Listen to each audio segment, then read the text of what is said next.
Something is aging you right now, and it has nothing to do with the number on your birthday cake.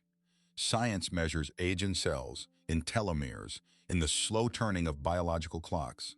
But Buddhism has always measured age in something far more intimate, the quality of the mind that wakes up each morning, whether it wakes open or closed, curious or defeated, still reaching or already finished.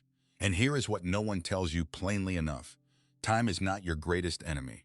The beliefs you have been quietly carrying, some for decades, are aging you far faster than any calendar ever could, tightening your shoulders before the day begins, narrowing what feels possible, turning the years that remain into something to endure rather than inhabit.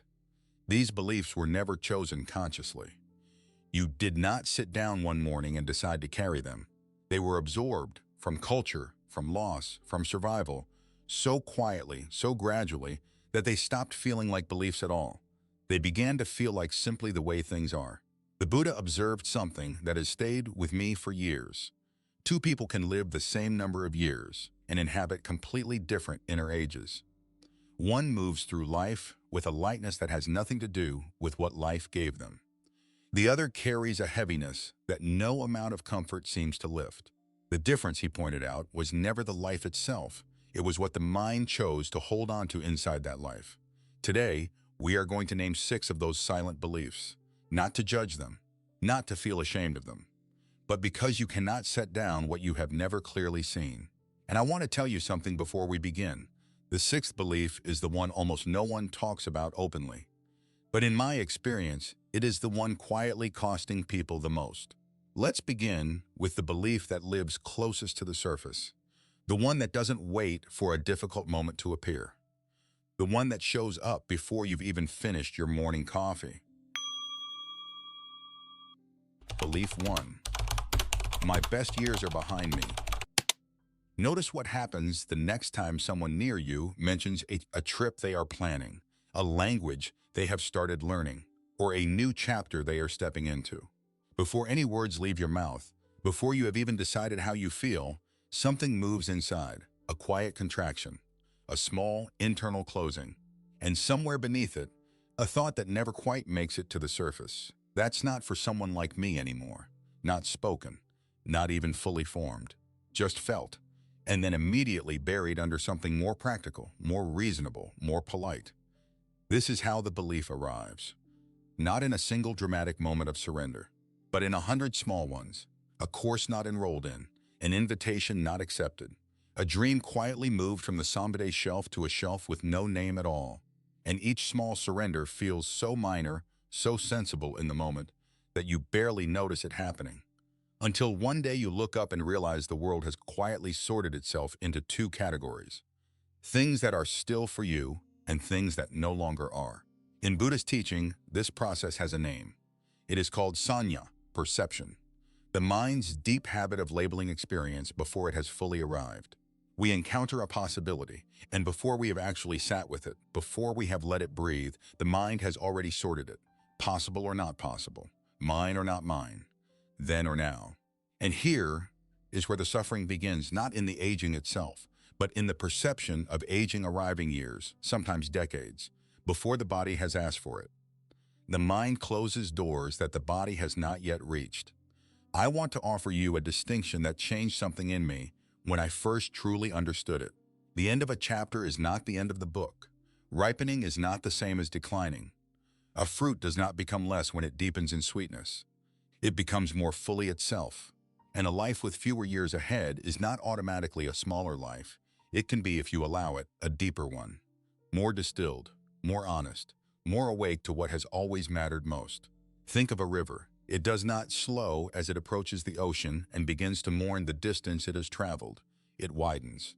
The closer it moves towards something vast, the more expansive it becomes, carrying everything it has gathered along the way, not as weight but as depth. You are not running out. You are widening. So tonight, I want to offer you something simple. Take a piece of paper or simply sit quietly with yourself and write down one thing you have been telling yourself is too late. One door you have quietly closed without ever fully deciding to close it. And then ask yourself, honestly, without hurry, too late compared to what, exactly? Not compared to who you were at 30. Not compared to someone else's timeline. Compared to what this life, the one still unfolding in front of you, actually requires. You may surprise yourself with the answer.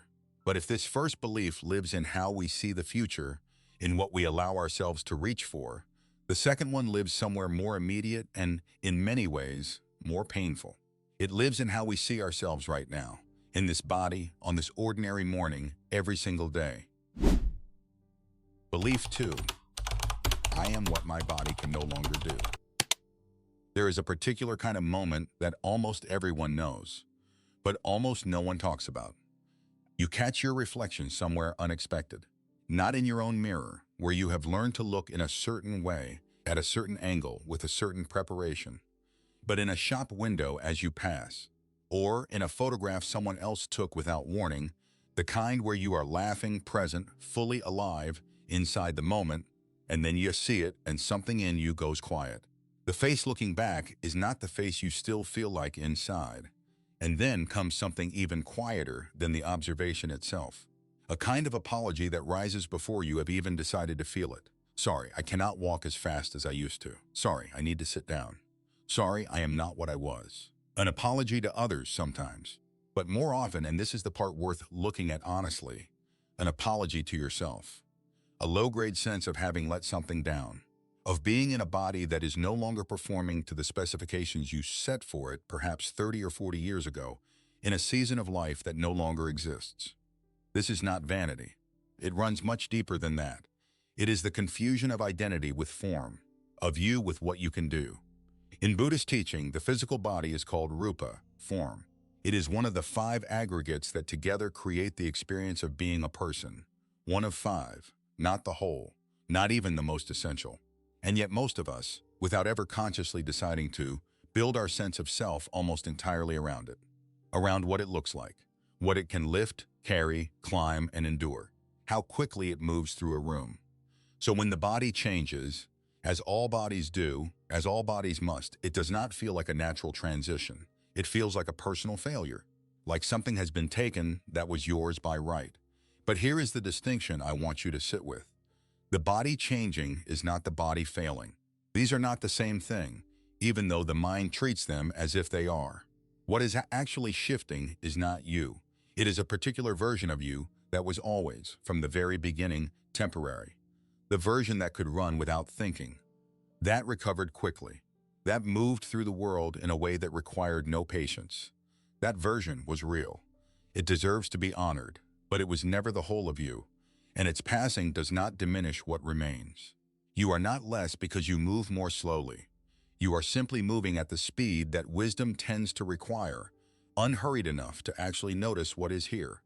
Think of an ancient tree, the kind that has stood in the same place for 200 or 300 years. Its bark is weathered, deeply lined, marked by decades of storm and drought and frost. It does not apologize for this. It does not try to appear otherwise. Because that weathering is not damage, it is the record. Every line is a winter survived. Every scar is a storm that came and passed and did not take the tree with it. Your body is that record. Not a before and after comparison, a record. Tomorrow morning, before you reach for the first thought about what your body cannot do today, try this instead. Place one hand gently on your chest. Feel what is happening there without any effort from you at all. The quiet, faithful rhythm that has not stopped once in all the years of your life. Not once. Through every loss, every fear, every long night, it simply continued. Begin there, not with what is missing, with what is still quietly, extraordinarily present. Once we stop fighting our own body, something genuinely opens. A little more space, a little more ease. But there is a third belief that moves quickly to fill that space, and it is one of the most difficult to examine. Precisely because it does not feel like a belief at all. It feels like love. Belief 3. Worrying about the people I love is how I show I care. Your adult child hasn't called in 3 days. And before you have even finished your morning tea, your mind is already there. Running through possibilities, constructing scenarios, rehearsing what you will say when you finally reach them. Or perhaps it is a grandchild making a choice you would never make, a path that worries you deeply. And so the nights grow long, and the sleep grows thin, and the worry becomes so constant, so woven into the texture of every day, that it no longer even feels like suffering. It simply feels like what it means to love someone. This is the most important thing to understand about this belief. It does not feel like a problem. It feels like devotion. In Buddhist teaching, this is upadana, clinging. Not the love itself, which is real and beautiful and worth everything, but the need to control what love, by its very nature, cannot control. The outcome, the choice, the path another person walks. Here is the distinction that changes everything. Caring says, I am here and I will do what I can. Worrying says, I cannot bear that this is not in my hands. One is a gift you give the people you love. The other is a weight only you carry, while they remain, most of the time, entirely unaware of it. You can love a bird completely and still understand that opening your hands is not abandonment. It is the only way it can fly. Try this. Draw 2 circles, one inside the other. Everything that worries you goes in the outer ring.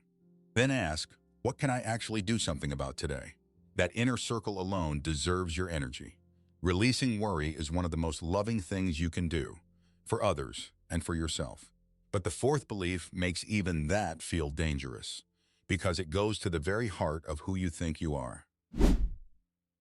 Belief 4. If I stop being needed, I disappear. You reorganize the kitchen shelf, not because anyone asked, but because it needed doing. You offer to help before anyone has had a chance to say they are fine. And on a quiet afternoon, when there is nothing urgent, no one to call, nothing to manage, a faint unease settles in. Not quite panic, but something close to it. Because somewhere along the decades, the one who holds things together stopped being something you did and became something you are. A role worn so long it calcified into identity. And now the question underneath every quiet moment is the same one. If no one needs me right now, what exactly am I? This is upadana again, but in its most personal form. Not clinging to a person, not clinging to an outcome, but clinging to a version of yourself. The Buddha taught that the self is not a fixed object. It is a living process. And when we grip any single version of it too tightly, even a generous, loving version, we stop growing. We simply repeat. Here is what I want to say clearly. Being needed and being worthy are not the same thing. They never were. You were worthy before the first person ever depended on you. That worthiness did not come from usefulness, and it cannot be taken by stillness. Service is among the most beautiful things a human being can offer. But a life lived entirely for others, with nothing kept for the self, is not virtue. It is disappearance by a different name. A candle that burns only outward and never pauses to notice its own light does not become more generous. It simply burns out. This week, name one thing that belongs entirely to you, then do it. Not as a reward, as recognition that you are still here. Reclaiming yourself takes courage. But the 5th belief makes that courage even harder to find, because it reaches further back than any of the others. Into the story you have been quietly carrying about your own past. Belief 5. My regrets define who I am now. You are at dinner, or falling asleep, or standing at the kitchen window, and without invitation, it surfaces again. A decision made 30 years ago. Words spoken in a moment you cannot take back. A relationship that fractured and never fully healed. A year, or several years, that you feel you simply wasted. Not the clean grief of loss. That kind moves eventually. This is different. This is the same moment, returning with the same weight, as if no time had passed at all. And underneath it, always the same quiet verdict. I should have known better. I cannot forgive myself for that. The past was not carried as memory, but as a sentence. In Buddhist teaching, this is dukkha, in its most subtle and persistent form. Not the original pain of what happened. That was the first arrow, and it was real. But the second arrow, the years of self-prosecution that follow long after the lesson, has already been learned. The wound was not your choice, but the hand that keeps pressing it open, that belongs to you. Here is the distinction worth holding. Guilt that leads to genuine change is a teacher, but guilt that simply repeats, long after the lesson has been absorbed, long after the person you were then no longer exists, is not wisdom. It is a prison built from the past, lived in the present. Forgiving yourself is not erasing what happened. It is not pretending that the harm was acceptable. It is simply choosing to stop letting one chapter, written by a younger, less knowing version of you, author every page that comes after. You would not keep a student in detention for a mistake they had already learned from and never repeated. And yet this is exactly what we do to ourselves, sometimes for decades. Tonight, write one line to the version of yourself who made that decision, not to excuse. Simply to say, you were doing what you knew how to do with what you had then. I release you. And when we finally begin to release the past, there is one last belief waiting quietly at the door. The sixth one. The one that sounds on the surface almost reasonable, but may be the most costly of them all. Belief 6. There will be a better time to start living fully. You know how this one sounds. When the grandchildren are a little older, when my health stabilizes, when things settle down a little, when I feel more ready, or perhaps yours is the quieter, darker version, the one that doesn't postpone with hope, but withdraws with resignation. It's probably too late for someone like me. I've left it too long. Peace is for people who started earlier, who knew sooner, who didn't spend so many years getting it wrong. These two versions look completely different from the outside. One leans forward, one pulls back, but they arrive without exception at the same place, not here, not now, not me. And meanwhile, the mornings keep coming, each one unrepeatable, each one asking to be met, and each one passing while the waiting continues. In Buddhist teaching, the antidote to this belief has a name: appamada, non-negligence, spiritual diligence. The quiet, firm refusal to treat this living, breathing, unrepeatable moment as somehow less than what it is. Less urgent, less worthy, less is the right time. The Buddha's final recorded words, spoken as he lay dying, were these: all conditioned things are impermanent. Work out your salvation with diligence. Not someday, not until the conditions improve, not when you feel more ready. Now, with precisely the life, the body, the morning, and the imperfect circumstances you actually have. Here is what the tradition shows us, again and again. It is never too late. The path has always been full of people who arrived late, who came to stillness after decades of noise, and found everything still waiting for them, patient and unchanged. The best time to plant a tree was 20 years ago. The second best time is this morning, with whatever soil you have, in whatever weather is actually here. So tomorrow morning, before the news, before the phone, before the first demand of the day arrives, sit somewhere still for just 5 minutes. Feel your breath moving in and out of your body. When the mind wanders, and it will, simply return. No frustration, no judgment.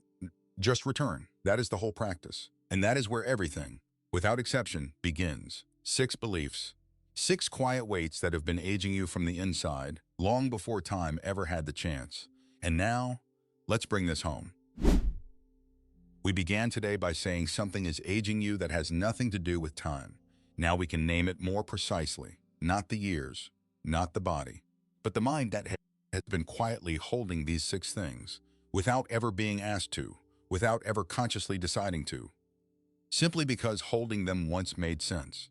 You did not choose these beliefs. You survived them. Each one at some point in your life served a real purpose. The belief that your best years were behind you kept you from reaching for things that felt dangerous to want. The worry kept you feeling close to the people you loved. The need to be needed gave your days a shape and a reason. The regret kept you honest. The waiting felt like patience. They are not flaws. They are old armor. An armor that once saved your life can, in a different season, simply become heavy.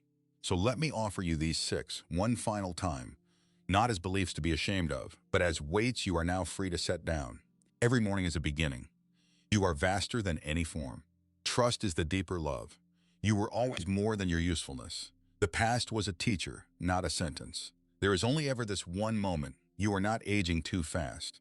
You are simply carrying too much, and most of it was never yours to keep. May you be well. May you be at peace. May you be free from the beliefs that were never true to begin with.